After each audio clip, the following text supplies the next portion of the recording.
I'll just quickly get back to the point that Alison made about mapping who does what where. Yeah.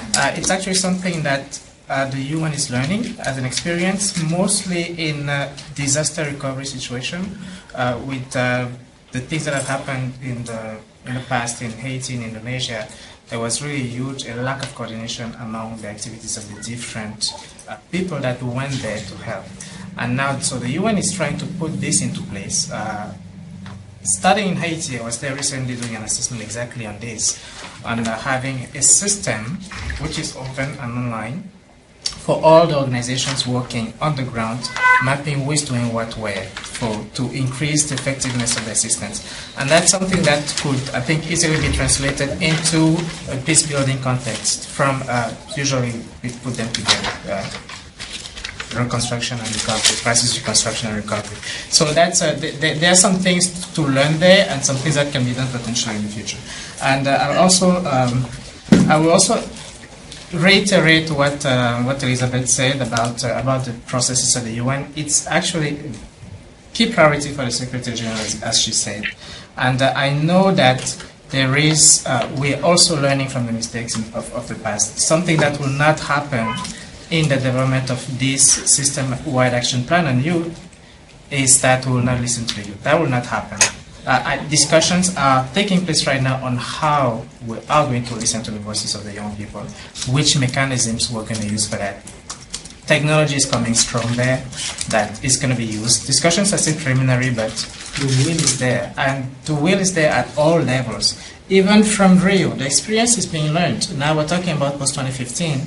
And the key thing about the post-2015 process now, what will replace the Millennium Development Goals, is how do we bring the voices of people around the world into the process.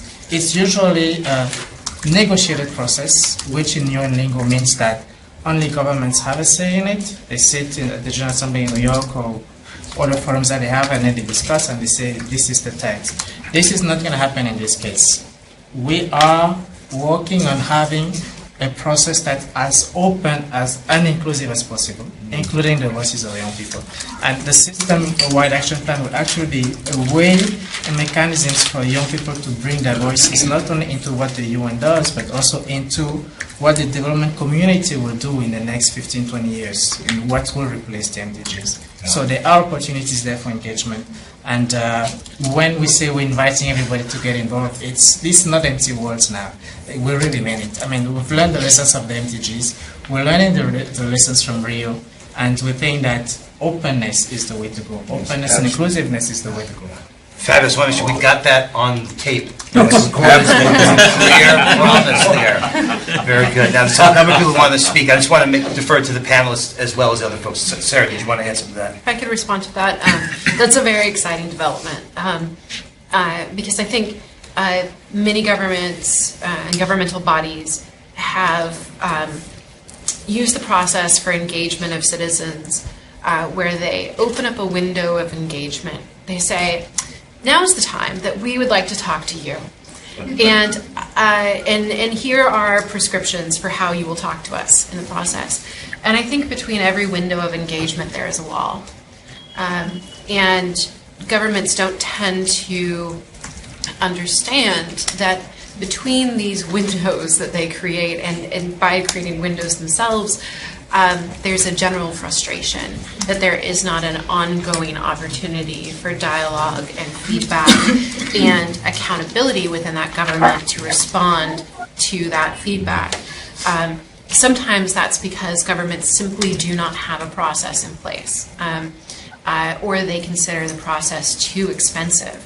I was talking to a Canadian provincial government which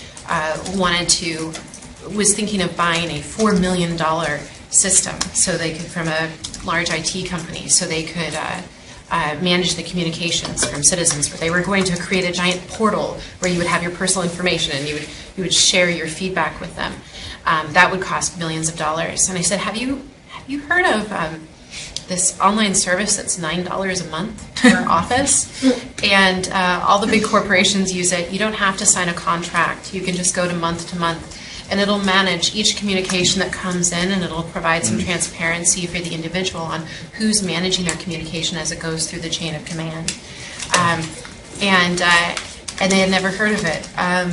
But it says to me that that I think governments. It's so exciting to hear that perspective that you guys had on the new youth programming, because it sounds like you're willing to have a longer-term engagement and a real meaningful engagement, and you're not just creating a window, but you're creating a process. And so I think for all of us who interact with governments, it's important to ask whether this window of engagement is just really building another wall for after the engagement is over. Yeah, very good.